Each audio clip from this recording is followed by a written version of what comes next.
충격적인 소식입니다. 김정은의 이복형 김정남이 피살됐습니다. Kim Jong-nam, the half-brother of the North Korean leader Kim Jong-un, was murdered in This was Malaysia on sudden Monday. and mysterious death of the half-brother of the North Korean leader Kim Jong-un. 暗杀金正男，金正男 अपने भाई Kim Jong नाम उसका 사람 많은 곳을 안전하게 생각하고 다닌 사람이거든요.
어머머, 또 나만은 또 왜 거기. 이 말레이시아는 진짜 곤란해진 거예요.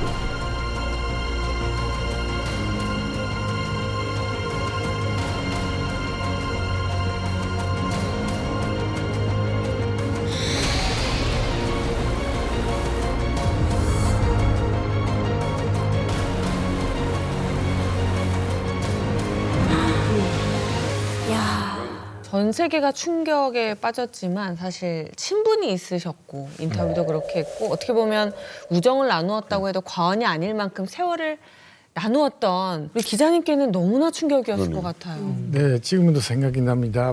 밤 10시쯤에 갑자기 전화가 온 거예요. 네. 미국에서 전화가 왔어요. 그런 소식이 왔냐고. 김정남 씨가 암살을 당했다. 뭐 처음에는 좀 충격이라기보다는 믿을 수가 없었어요. 소름아 생각해서 그분도 뭐 좀 많이 경계했으니까요. 그래서 밤 늦게까지 울었어요. 네, 밤 늦게까지 울었고, 근데 그 원인은 뭐냐 많은 사람 물어봤는데 지금 가만히 생각해 보니까 제가 하는 그 보도라든가 책이라든가 그런 것도 그 원인이 될 수도 있고, 근데 좀 그거만이 암살을 당했다는 거는 좀 제가 좀 생각할 수가 없는 겁니다. 왜냐하면 제일 민감한 부분은 이야기하지 않았었고, 그래서 저도 그 후에 많은 비판을 받았는데 이거는 좀 다른 원인이 있지 않을까 지금도 생각하고 있습니다. 그래서 뭐 본인이 원해서 요청해서 한 인터뷰니까요. 예, 그래도 저도 책임이 있다 그런 책임감 아직도 가지고 있습니다. 고미 기자님께서 정말 전 세계에서 몰려든 기자들한테 둘러싸여서 기자회견을 하시는 그랬어요? 모습을 네. 저도 봤는데 정말 뭐라 그러죠? 그 분위기가 얼마나 거기서 하나하나의 질문에 정말 성실하게 대답을 하시는데 너무 괴로우실 것 같은 거예요. 그리고 그 기자회견뿐만 아니라 김정남을 그래도 호감을 가졌던 일본 사람들이 많았다고 했잖아요. 그래서 댓글이나 뭐 여러 가지 방법으로 고미 기자님한테 너가 그 책을 안 썼으면 이런 일은 안 일어났다는 비판이 네. 쏟아졌어요. 그래서 그 기간들을 어떻게 버티셨을까. 네, 그런 생각이 많이 들었어요. 그러니까 저도 그때 쿠웨이트에서 외교관으로 근무할 때였습니다. TV로 김정남 암살 사건이 나온 겁니다. 그래서 이제 또 이런 특대용 사건과 관련된 그런 지령들이 계속 내려오거든요. 이제 만약 이런 사건들이 이제 일어났다 하게 되면 뒤처리하는 거는 100%다 외교관들이 맡아서 처리를 해야 됩니다. 말레이시아 주재 북한 대사였던 강철 대사가 있는데 제가 2018년에 가서 평양에 들어갔을 때 그 강철 대사를 만났었거든요. 근데 그 강철 대사가 하는 말이 아니 자기는 뭐 암살조가 들어왔는지 알지도 못했다고 하더라고요. 그러니까 예, 그 다음에 이제 평양에서 내려오는 지시에 따라서 자기는 기자회견하고 뭐 이렇게 방향대로 활동하라 해서 계속 그 방향대로 활동했는데 뭐 말레이시아 정부가 추방하지 않았습니까 또. 그래서 추방당했단 말이죠. 그다음에 1년 후에는 또 말레이시아 주재 대사관, 북한 대사관 전원이 또 추방당했습니다. 그러니까 평양에 있던 말레이시아 대사관 사람들도 다 내보내고, 그러니까 말레이시아에 있는 북한 대사관 사람들도 다 내쫓은 그런 케이스로 된 거로 알고 있어요. 김정남이 왜 이렇게 방심했을까라는 부분은 제가 그때 이제 저희 탐사 보도를 했던 게 이 김정남 암살의 배후에 대해서였거든요. 네. 이해가 안 되는 건 김정남은 항상 암살에 대한 두려움을 갖고 살았다는 거예요. 그런데 왜 저 때는 방심했을까? 홀로 수행원도 없이. 근데 그도 그럴 것이 김정남의 신변 위협과 암살 소문은 사실 이번이 처음이 아니었거든요. 끝없이 김정남을 따라다녔어요. 이게 소문일 수도 있고 실제 암살 기도였을 수도 있어요. 김정남에게. 실제로 2010년에 마카오에서 평양에 있는 김정일에게 팩스를 보냈다는 사실이 이 암살 사건 이후에 한 매체를 통해서 보도되기도 했었습니다. 아버지에게 보낸 팩스 내용이 뭐였냐면 얼마 전 저와 제 가족과 관련된 사람들이 모조리 살생부에 올라 국가안전보위부에 잡혀갔습니다. 저는 아버지의 아들로 태어났을 뿐 혁명 위협을 이어갈 후계자 반열에 선 적은 없습니다, 아버지. 그런데 까마득한 동생이 자신을 위협하고 있고 자신과 관련된 사람들까지 잡아가고 있다라는 것을 호소하면서 나에겐 권력이 없다라는 걸 강조한 내용의 편지죠, 일종의. 그걸 팩스로 보냈다라는 보도가 나오기도 했습니다. 아니, 어쩌면 아버지에게 SOS를 친 걸 수도 있겠다 그러네요. 이런 생각이 들고요. 그러네요. 아버지가 이 두 형제가 그렇게 사이가 안 좋은 걸 모르셨을 것 같지도 않은데 김정일은 그럼 일부러 모른 척한 걸까요? 김정일이 그 권력을 세습받았다기보다는 투쟁으로 권력을 쟁취했다는 얘기가 있을 정도로 그 주변의 수많은 경쟁자들을 다 해치고 자기 권력을 스스로 쟁취한 거기 때문에 그렇죠. 누구보다도 북한의 권력 구조를 다 알았을 거예요. 딱 보니까 지금 자기 막내 아들이 장남 김정남을 죽이려고 하고 있는 걸 느꼈겠죠. 그래서 김정일이 이제 생전에 이제 남긴 유언 중에 하나가 뭐였냐면은 김정은에게 정남이는 원래 착한 애니까 좀 불쌍하게 좀 봐줘라 라는 말도 남겼고, 또 네가 장성택을 싫어하는 건 안다. 하지만 네가 40살 될 때까지는 장성택을 좀 살려줘라. 이런 말을 남겼다고 해요. 그러니까 이미 뭐 권력을 다 막내 아들에게 남겨준 이후에 네가 다 권력을 잡았으니까 됐고 제발 불쌍한 정남인 좀 살려달라라고 마지막 유언을 남긴 거죠. 아버지한테 불효했네. 안 좋거든.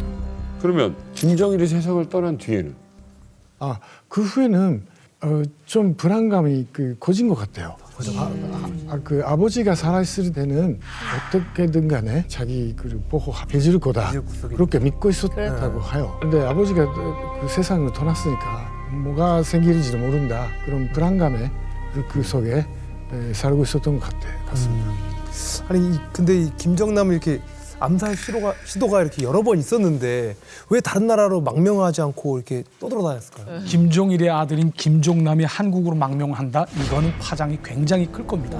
그러니까 이제 뭐 아버지의 얼굴에 목칠한다는 그걸 떠나서 남북 관계가 굉장히 악화될 수 있는 그런 사안인데다가 또 뭐 더 나아가서 남북 간의 전쟁까지 유발할 수 있는 그런 사안이거든요. 그리고 외교적 리스크가 굉장히 크기 때문에 한국뿐 아니라 다른 나라들도 아마 받자 하지 않았을 겁니다. 이제 단지 받을 수 있는 나라는 미국 하나밖에 없거든요. 기자님, 그러면 이 김정남에게 이 한국 망명 생각을 혹시 물어보신 적은? 이것까지 물어봤으면 정말 망명할 생각 없느냐 이렇게. 물론 그 질문을 했습니다. 네. 대단하시네. 그 김정남 씨 그 말을 따르면 한국으로 망명하면 전지적으로 이용당할 거다. 그 어떤 내용이냐면 그 정부가 요청하면 기자들 앞에서 기자회견도 해야 되고 또 그 자연스럽게 돌아다닐 수도 없고 그런 게 싫다고 해요. 그렇겠다. 오히려 지금 같이 북한 내부에 있지 않고 그 외부에서 그 왔다 갔다 하는 거 자연스럽게 세계를 돌아다니는 거를 나한테는 성격이 맞는 방법이다. 그게 제일 편하고 아마 이게 진실인 것 같아요. 2017년 47의 나이로 이 암살을 당한 김정남입니다. 생전에 그가 북한을 어떻게 생각했는지 김정남의 마지막 영상을 보시겠습니다.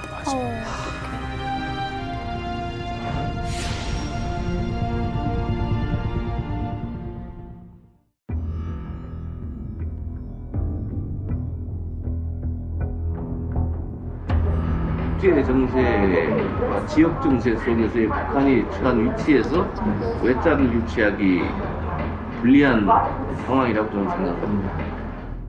이런 얘기까지 했구나.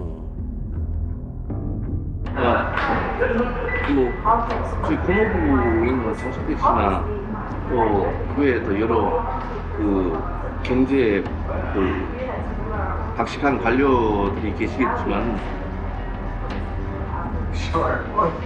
제 보기에는 아무리 그분들의 노력이 크다 하더라도 지금 북한이 처한 정세 그리고 주변국들의 현황을 볼 때 2012년까지 경제 강국을 일떠세우기는 아주 시간이 부족한 거라고 생각됩니다.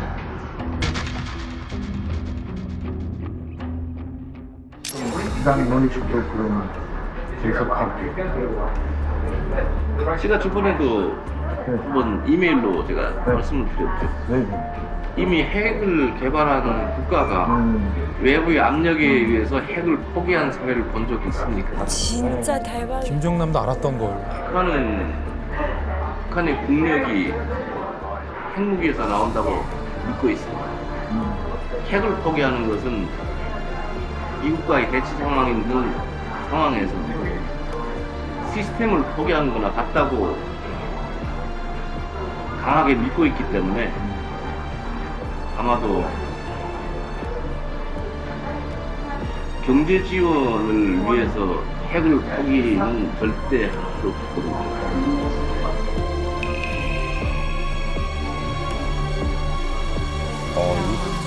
얘기한 게 다 맞네요, 지금. 정확하죠. 저 때가 2011년도였으니까요. 2011년도에 김정남도 예측한 게 저거예요. 북한은 핵 포기를 절대 멈추지 않는다. 그런데 그 뒤로부터 7년 뒤에 2018년에 북한은 비핵화의 의지가 있느니 없느니 남북 정상회담과 미북 정상회담까지 열렸잖아요. 근데 그보다 훨씬 앞선 7년 전에 김정남은 북한의 경제 상황의 취약성과 절대 핵을 포기하지 않는다는 본질을 꿰뚫고 있었던 거죠. 김정남이 암살된 후 전 세계의 시선은 김한솔에게로 쏠렸습니다. 그는 왜 그렇게 주목을 받았을까요? 영상으로 확인해 보시죠.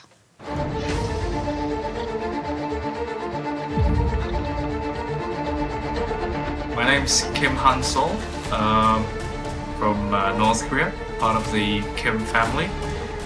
Here's my passport. My father has been killed a few days ago. I'm currently with my mother and my sister.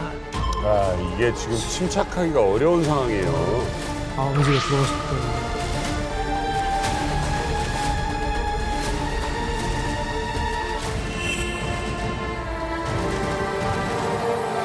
I really never met them in real life, so I really don't know how he became a dictator. How he became a dictator. I've always dreamed that one day I will go back and make things better and make it easier for the people there. I also dream of unification.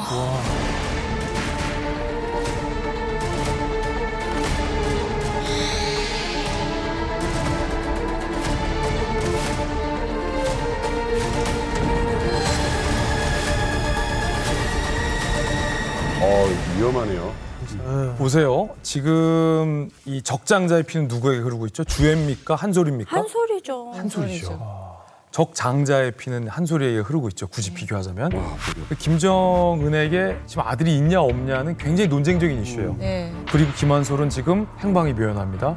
우리가 방금 영상에서 봤듯이 아버지가 제거되고 암살되고 3주 뒤에 너튜브에 40초짜리 영상을 공개했어요. 본인의 패스포트까지 공개하면서 유창한 영어로 당황하지 않고 나는 여동생과 어머니와 같이 있다 라는 영상을 공개했어요. 김한솔의 의지일 수도 있고 김한솔을 구출한 세력의 뜻일 수도 있고 굉장히 북한의 손에 닿지 않는 강력하고 든든한 곳이 김한솔을 지금 보호해주고 있다는 추측은 가능해요. 자, 그렇다면 아버지가 암살되기 전 2012년 17살의 나이에 방금 보셨듯이 핀란드 방송에 출연해 보스니아 국제학교에 재학 중인 학생으로서 인터뷰를 했는데 그때 굉장히 똑똑하고 똑소리 나는 얘기로 본인의 소신을 당차게 인터뷰하잖아요. I really never met them in real life, so I really don't know how it became, how he became a dictator. 삼촌을 독재자로 거침없이 표현하면서 나는 언젠가 북한에 돌아갈 겁니다. 그게 본인의 소명이라고 생각하는 것 같아요. 그래서 북한 주민들을 돕겠다라고 얘기를 하는 거죠. 그러면서 거침없이 삼촌에 대해서, 김정은에 대해서 비난을 하게 되죠. 만약에 북한 정권이 흔들리고 김정은이 만약에 유고라도 당한다. 그래서 북한의 김정은에서 김주애로 이어지는 후계 구도가 굉장히 불안정한 상황이고 굉장히 강력한 미국의 보호하에 김한솔이 장성해 있을 때 국제사회에 김한솔이 다시 모습을 드러낸다면 이거 북한 어떻게 될지 모르겠습니다. 망명 북한 고위 인사들을 이제 장기간 이렇게 추적을 하는 이 경험으로 보면 미국 CIA 중앙정보국이 아니면 이렇게 철저하게 8년간 완전히 신변을 은폐할 수가 없죠. 그렇죠. 그렇네요. 사실 김정은의 이모인 고용숙도 미국으로 망명을 했지만 노출이 됐잖아요.